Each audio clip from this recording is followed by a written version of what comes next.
Hello my crafting friends, I'm coming to you with my first DT package for a DT project for the month of May for Sillyshysushi dolls. And so I have a couple cards that I created with the images that I chose. And I'm going to have to put the names of the images in the description box below so I can double check. I can't remember what this one is. I think it's Let's Celebrate. I'm pretty sure, but I'm not positive. So I'll definitely try and remember to put that in the description box below so you can find it on SushiDolls.blogspot.com. So this is the first card I made. And it's a 5x7 card. I just used a done cardstock that I had gotten from my local craft warehouse store. And so I used this background paper here that was a scrap. I had taken a bunch of my 12x12 paper because I'm trying to kind of get away from that size since I'm doing more Project Life scrapbooking and just don't use as much 12x12 paper, and it takes up so much room, and I've fallen in love with the 6x6. So I cut a bunch of them into 6x12 pieces, and then some I didn't want I cut into 6x6 and have racked a bunch of those. So I'm not sure the maker on this, but I put that in the background, and then I cut my sushi image out with a scallop spellbinders, and behind that I took a piece of Echo Park pattern paper from A Perfect Summer, and I used my new Sizzix, it's called scalloped octagon die, and to me it doesn't really look like an octagon shape because it's scalloped, but I really like the look that it kind of gives you a little border around the scallop. So I did that.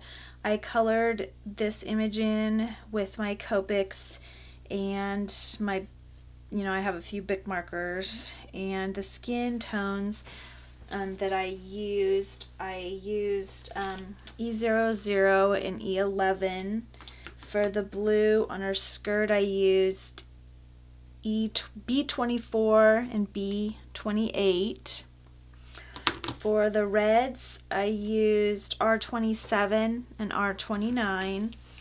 And then I used, for the hair, I used my stone gray Bic marker and my black Copic. And then Y13 for the little sparkle firecracker. And I used my Versamagic chalk ink to go around the scallop. I just like how it doesn't make your image so stark white. And then I used another label tag from Spellbinders to cut this out in blue American Craft cardstock, and then I used my Celebrate stamp from Studio G, and I used some red embossing powder that I've had, it's like for years since I've started stamping. So anyway, decided to use that up, and then I put a little bit of this navy blue washi under here just so it wasn't so white. And then I used this red lace that I had gotten in a rack from Zio, who's Zio Pre-K 202 here on YouTube.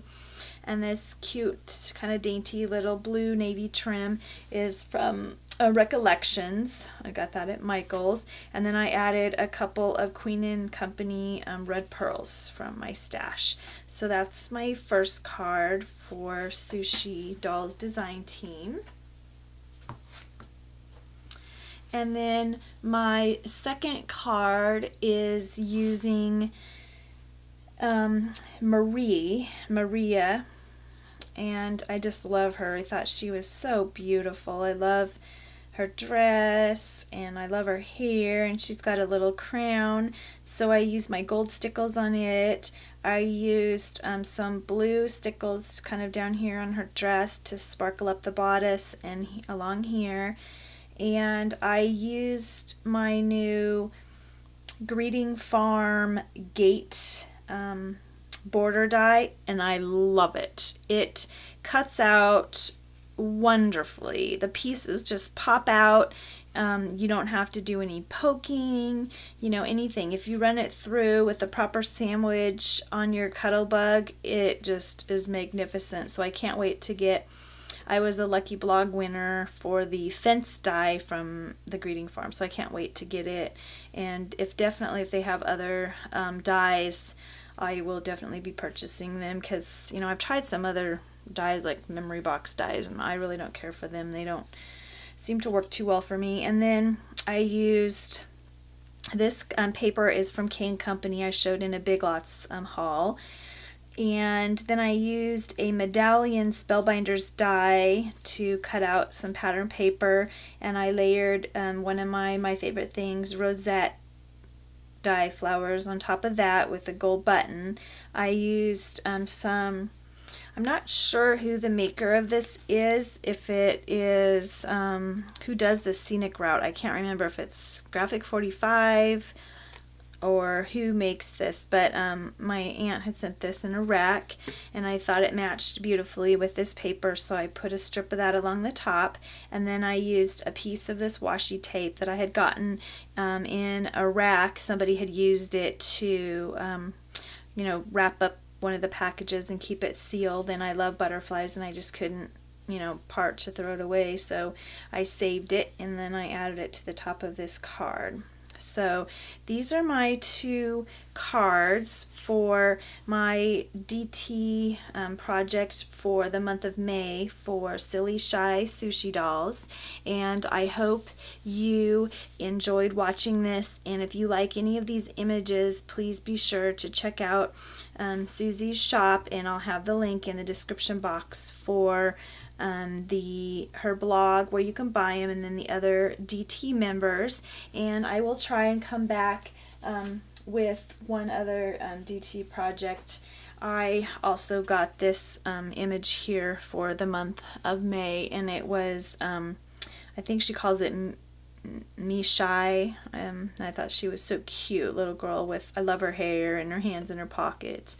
So I'm going to try and create a card or project with this on there and come back and show you that before the month ends, hopefully. So thank you again, Susie, for your adorable images, and I hope you ladies enjoyed watching and seeing the cards that I created, and be sure and check out her shop to get some cute digi images to use on your projects. Thank you for watching, and have a nice day.